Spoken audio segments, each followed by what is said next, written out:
Welcome to Wisdom Unveiled. This is our 35th deep dive in our series of 40, and today, we're delving into the incredible poetry and philosophy of Hafez Shirazi. That's right.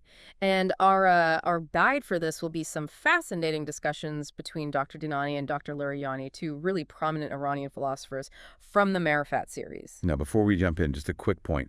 We're working from translations of these conversations. Yes, that's important. Persian is such a rich language, and, capturing every single nuance in translation is, well, it's difficult. So, while we've aimed for accuracy, some subtleties might be slightly different. We do apologize if anything feels a bit lost in translation. Definitely. Okay, so the main theme for today, Hafez's view on the link between the divine Jinnah, or beloved, and our world, the Jahan. And specifically, we're looking at this through the lens of Jamal, which is beauty, and Jalveh, its manifestation, how that divine beauty shows itself. Exactly. And the starting point is this famous opening line from one of Hafez's ghazals that they discuss. Chon bi Jamal janan mele jahan nadarad, har kas ke nadarad hakka ke anan narad. Which translates roughly to something like, since without the beauty of the beloved, the heart has no inclination for the world. Whoever does not have this truly does not have that. Powerful stuff to start with. It really is. Let's focus on that first part. Chon bi Jamal janan mele jahan nadarad. Without the beloved's beauty, no desire for the world. Dr. Dinani's take here is that the Jahan, our soul, our essence, just doesn't naturally lean towards the world if it's not connected to that divine beauty, the Jamal Janan. So if our core isn't attuned to that higher beauty, the world's attractions, they don't really hold sway. Pretty much. He poses this great question, sort of echoing Hafez. Imagine a person without intellect, without perception, without that basic drive for truth. What would pull them towards the world? Right. What inclination would they even have? Exactly. The world's wonders, its mysteries, its beauty, they're all seen as Jalveh, these manifestations. Okay, of an underlying Jamal, a fundamental beauty. That makes me think of, say, a flower and a stone. A stone is just a stone. Doesn't care about the flower. But we see the flower, we perceive its beauty, we get pleasure from it. Right, and that difference in perception, that pleasure, Dr. Dinani argues, comes from it being a Jalveh, a flicker of a deeper Jamal. So the next logical question is, where does this Jalveh, this manifestation, actually originate? Yeah. It's not just in the physical flower itself, is it?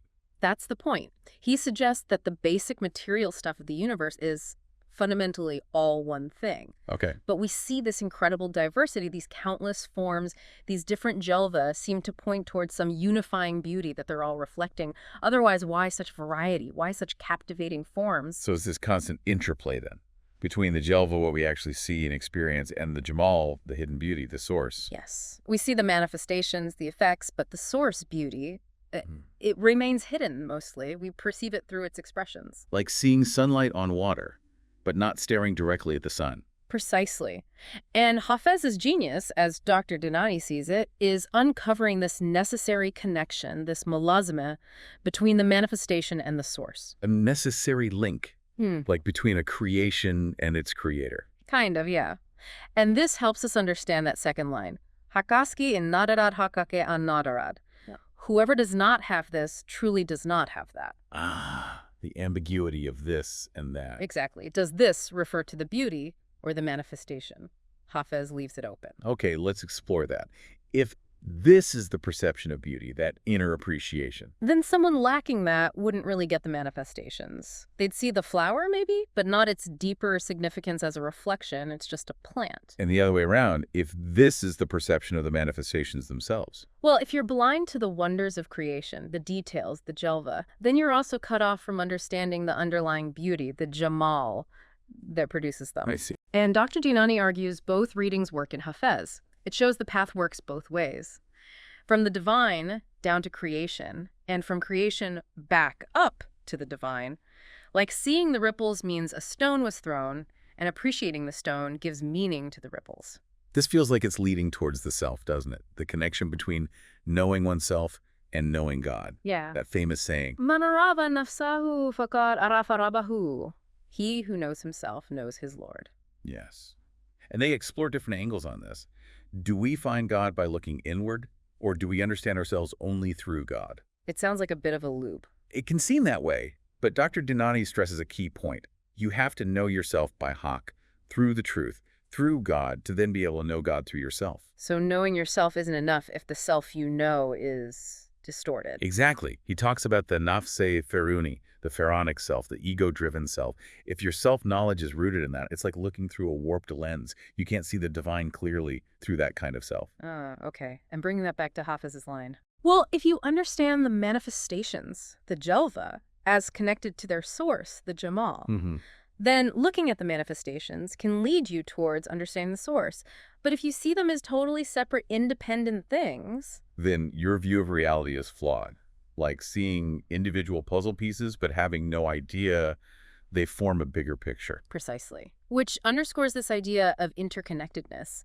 Nothing in the universe truly exists in isolation. Everything gets its meaning from relationships. Yes, its relationship to other things, and ultimately they all point back to a source that is self-subsistent, the Quam Badat, something that doesn't depend on anything else for its existence. Like a foundation holding up a house. A good analogy, and Dr. Larijani brings in Rumi here, who also talks about this relational aspect, how lovers and beloveds exist in relation to each other. It's always this and that. It's not a one-way street. Never. Think about thirst and water. The thirsty person seeks water, sure, but in a way, water also seeks the thirsty to fulfill its nature of quenching thirst. That's a great example. There's a mutual pull. It applies everywhere. Love, friendship, even conflict needs two sides relating to each other. And Dr. Dinani uses language itself as an example too, right? Yes. Individual words, mofradat, don't mean much alone. They need a sentence. A jumla, which requires a relationship, a subject, and a predicate, mosnad o masnad ele. Without that relationship, you just have a list of words, not meaningful speech. So the whole universe is like a vast sentence, a form of speech. Where everything is connected, relating to everything else, and ultimately relating back to the Jamali Janan, the beauty of the beloved. Which brings us back again to that first line. Chombi Jamali Janan Meli Jahan Nadarad. Without that beauty, no male, no desire for the world. And what is this male? This desire, this wanting? Dr. Dinani pushes us to think, what is a human being without any desire at all? Can you even exist without wanting something? It's a fundamental question. Some have even flipped Descartes, suggesting I want, therefore I am is just as basic as I think, therefore I am. Desire is core to existing, to self-awareness. Sheikh Ahmad Ghazali's point, I cannot not want. Exactly. Even wanting not to want is still a form of wanting. And Dr. Larijani links this to Malavi's idea. You are all thought. The rest is bone and sinew. Yes, and he extends it. You are what you desire. Tell me what you desire, and I will tell you who you are. Wow. So our desires define us. In a deep way, yes. The nature of your desires, noble or base, shapes who you are. The scope of your desires determines the scope of your being. So the male Hafez talks about isn't just a whim. It's this fundamental drive connected to our essence, and it's linked to divine beauty. That's the idea. It's the compass pointing beyond the purely material. Which raises the question of love itself. Where does it originate? Dr. Larijani suggests it starts with God. God initiated the game of love, calls us to it. God is the original lover, the moheb.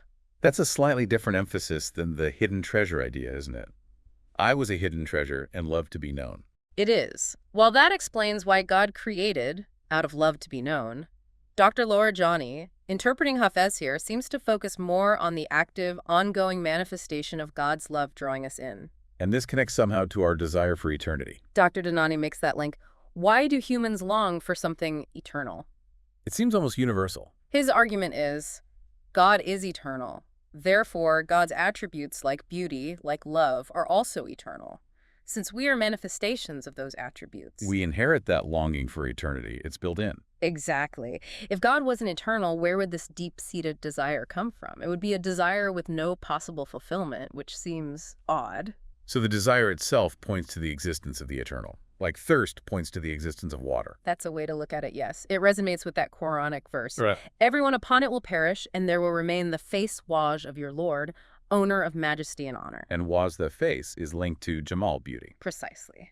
The world exists through this enduring face or beauty of the truth.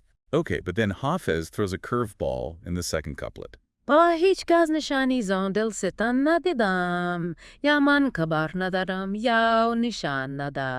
no one did I see a sign of that heart-ravishing one. Either I have no news, or he has no sign.